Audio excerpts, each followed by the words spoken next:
Oi, gente, tudo bem? Olha, eu vou falar bastante do Fla-Flu, que foi realizado ontem, domingo, no estádio Newton Santos, com mais uma vitória do Fluminense. Uma vitória, sinceramente, construída meio por acaso. Não foi um bom jogo, muita pancadaria, muita discussão, teve até soco, 2 jogadores expulsos, Vitinho e Calegari, uma arbitragem confusa, um bom VAR ontem, digamos, que anulou 2 lances a favor do Flamengo corretamente, um pênalti que foi marcado e depois revisto pelo VAR e cancelado, e um gol impedimento do Gabigol, que o VAR anulou corretamente. Não posso nem dizer se a vitória do Fluminense foi justa ou se não foi justa. Foi um jogo meio estranho, sabe? 2 técnicos meio confusos. O Paulo Souza resolveu fazer várias experiências e esqueceu um pouco da importância que se tem no futebol do Rio de Janeiro, um Fla-Flu. Flamengo e Fluminense hoje, sem dúvida, fazem a maior rivalidade do futebol do Rio de Janeiro. Até porque são as 2 equipes que disputam a Série A. O Botafogo só vai disputar esse ano. Estava na Série B o Botafogo. O Vasco continua na Série B. E essa sucessão de vitórias do Fluminense em cima do Flamengo. Muitas vitórias dessas, sem serem totalmente justas, assim conseguidas, não no acaso, mas em lances fortuitos, como esse lance do domingo, do gol do John Arias de cabeça, numa falha clamorosa do goleiro Hugo, que foi muito mal no lance, mão de maionese, enfim, um jogo que foi muito importante para o Abel, porque se ele tivesse um insucesso no Fla-Flu, ele já estava muito pressionado. Aliás, está muito confuso o trabalho do Abel Braga nesse início, jogadores já insatisfeitos, alguns reclamando, discussão com o Ganso, você não entende direito por que o Abel não está botando o Natan para jogar, que é um jogador de criatividade. O lado do Flamengo, o Paulo Souza deu muito cartaz ao Diego nesse jogo e foi muito criticado por isso, porque elogiou muito a atuação do Diego, e ele foi muito criticado por ter elogiado demais a atuação do Diego. Então foi um Fla-Flu assim, recheado de coisas estranhas, uma arbitragem confusa. O Alexandre Vargas não é árbitro gabaritado para apitar um Fla-Flu. Ano passado, o primeiro jogo da decisão, ele apitou e não foi bem. A federação repetiu o Alexandre Vargas no primeiro Fla-Flu do ano. Ele até que no segundo tempo melhorou um pouco, foi mais enérgico, expulsou corretamente o Vitinho, o Calegari. Mas não foi um jogo assim para você ficar pensando nele. Poxa, teve Fla-Flu no dia 6 de fevereiro no estádio Newton Santos no ano de 2022. A torcida do Fluminense saiu feliz porque o time ganhou com um gol no final. Mas sinceramente não dá para tirar muitas conclusões desse jogo. Até porque início de temporada, o Fluminense ganhou o jogo como podia ter perdido, o time está muito confuso, ainda muito desarrumado, você nota dentro de campo que o time está desarrumado. Abel Braga não foi a escolha ideal para treinador do Fluminense, convenhamos. O Fluminense se reforçou muito para esse ano, mas merecia um técnico com outro tipo de ideia, outra filosofia, mais antenado com o futebol atual. E o Flamengo perdeu o primeiro clássico que disputou no ano de 2022, num jogo em que o Paulo Souza resolveu fazer várias experiências. O Rodinei saiu jogando, ele foi muito criticado porque não colocou o Pedro, colocou o Lázaro. O Marcos Felipe foi disparadamente o melhor jogador em campo. Ele fez defesas incríveis e evitou que o Fluminense ao menos sofresse um empate. Teve um lance, no último lance do jogo praticamente, ele fez uma defesa incrível num lance com o Lázaro. Enfim, um clássico que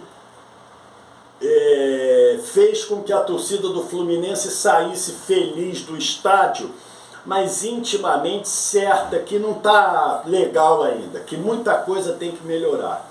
E o Flamengo, que fez uma boa partida contra o Boa Vista, no Fla-Flu não foi brilhante, como o Fluminense também não foi brilhante. O jogo esteve longe de ter sido bom, foi um clássico ruim, não foi um grande jogo, muita pancadaria, muita briga, enfim, um jogo que não deu para tirar muitas conclusões. Essa é que é a verdade. É preocupante, sim. Hoje é dia 7 de fevereiro, o Fluminense vai jogar no dia 22 em Bogotá contra o Milionários, o primeiro jogo da fase preliminar da Libertadores. Não sei como o Fluminense vai chegar nesse jogo. É uma incógnita, pode acontecer um grande resultado, como pode acontecer uma tragédia. Antes do Fla-Flu, o Fluminense fez jogos horríveis no Campeonato Carioca, derrota para o Bangu e vitórias nada convincentes contra o Madureira e contra o Audax. Enfim, você não sabe exatamente como chegará o Fluminense em Bogotá no dia 22 para esse jogo contra o Milionários. E o Flamengo vai se preparando mesmo para as competições mais importantes, continua sendo o favorito para ganhar o tetracampeonato carioca, é o melhor time, continua sendo o melhor time, mas é o início do trabalho do Paulo Souza. Ele vai cometer alguns equívocos, isso é de praxe. Ele pode ser que um jogo ou outro não escalhe os melhores jogadores, está fazendo nitidamente experiências no time, então é tudo muito ainda na interrogação em relação ao Flamengo e em relação ao Fluminense. Por isso é que a gente não tem que tirar nenhum tipo de conclusão definitiva, mesmo o Fluminense tendo vencido o jogo por 1-0 no clássico do estádio Newton Santos. O Vasco, ao contrário, está surpreendendo positivamente, especialmente no setor ofensivo. O Vasco não disputou nenhum clássico ainda, mas o Vasco já fez em 4 jogos muitos gols no campeonato. O Vasco fez 4 gols no Volta Redonda, 1 gol no Boa Vista. No jogo contra o Madureira, no último final de semana, 3 gols. E qual foi o outro jogo do Vasco, meu Deus? Eu vou me lembrar que o Vasco ganhou do Nova Iguaçu por 3-2. Ou seja, o Vasco está fazendo muitos gols, mas a sua defesa está levando muitos gols dos times pequenos. Então o Vasco tem aparentemente que acertar mais o lado defensivo, porque o lado ofensivo, por enquanto, está funcionando. O Getúlio está fazendo gol, o Gabriel Peck iniciou muito bem a temporada, o Nenê joga muito bem, sempre é um articulador, um jogador importante, um jogador experiente, é o líder desse grupo, sem dúvida nenhuma. Enfim, o Raniel já fez os seus gols na temporada, então o Vasco ofensivamente está funcionando. Não tenho muita dúvida de que o Zé Ricardo aparentemente está olhando muito mais neste momento o setor defensivo, que é hoje o ponto mais vulnerável desse time do Vasco. O Vasco levou 2 gols do Volta Redonda, levou 1 gol do Boa Vista, levou 2 gols do Nova Iguaçu e levou 1 gol do Madureira. Ou seja, o Vasco fez muitos gols, mas levou gols em todos os jogos dos pequenos. mas é um início de temporada bem interessante. Eu confesso que com os reforços que o Vasco trouxe, eu esperei um início de temporada bem ruim. E o Vasco está se superando. Me parece que o trabalho do Zé Ricardo está começando a surtir efeito mais rápido do que a gente imagina. Eu estou gravando esse vídeo na segunda-feira à noite e amanhã, 1h30 da tarde, terça-feira, no horário de Brasília, o Palmeiras vai jogar a semifinal do Mundial de Clubes contra o Al Ahly do Egito, que foi uma surpresa. O Palmeiras estava esperando o Monterrey do México e o Al Ahly do Egito venceu o Monterrey por 1-0 merecidamente. Acho que o Palmeiras vai ter problemas nesse jogo. Não será um jogo fácil, porque o Al Ahly é um time taticamente muito obediente. A torcida no estádio será muito maior dele do que do Palmeiras. Nós temos muitos egípcios morando nos Emirados Árabes. É um time que tem uma força física muito grande e tenho certeza que o Abel Ferreira estuda muito bem esse time egípcio. Esse time que inclusive já venceu o Palmeiras no Mundial de Clubes do ano passado, nos pênaltis, quando o Palmeiras ficou em 4º lugar. Fico realmente impressionado como o Abel Ferreira se explica nas entrevistas. Ele é muito claro.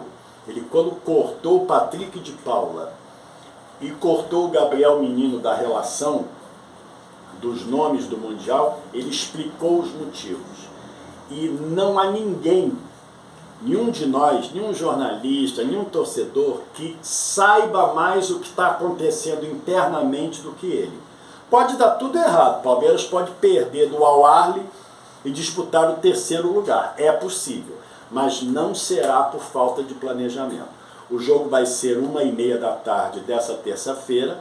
Evidentemente que você, se estiver assistindo esse canal depois de 1h30 da tarde de terça-feira, já saberá o que está acontecendo. Eu sei que a princípio o Palmeiras vai ter muita dificuldade. Não será uma semifinal fácil. Vários sul-americanos já caíram na semifinal. O próprio Palmeiras caiu na semifinal do último Mundial de Clubes, quando perdeu do Tigres do México. Está mais bem preparado neste momento, teve mais tempo de preparação, mas certamente vai sentir alguma dificuldade nesse jogo com o Al Ahly. Se você estiver assistindo o canal às 4 horas da tarde e o Palmeiras tiver vencido por 4-0, a minha previsão está totalmente equivocada, mas a princípio eu acho que vai ser um jogo muito difícil, um jogo tenso, um jogo nervoso do Palmeiras. Enfim, vamos torcer para que o Palmeiras chegue à final, muito provavelmente contra o Chelsea, que vai fazer a outra semifinal contra o Al Hilal da Arábia Saudita. Um abraço, gente!